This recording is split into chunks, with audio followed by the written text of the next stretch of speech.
Kaya ka na mga tao mapahitason, di ba na maluoy?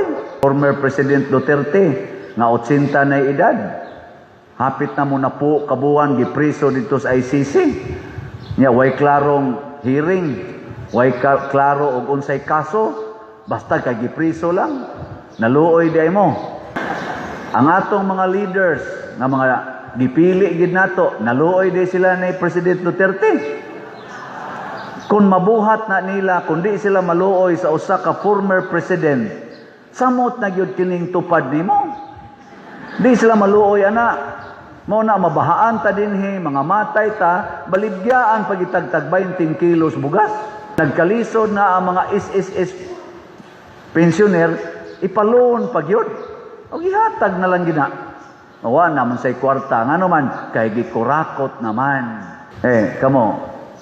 Kung sa inyong gibati ron na trillions na ang gipangurakot, dako man jud kay nang salaa, naluoy mo nang urakot o nasuko.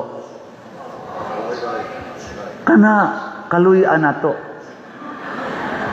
Kay nag-anam na sila karatol, bugat na. Paspas na kay ilang kamatayon karon.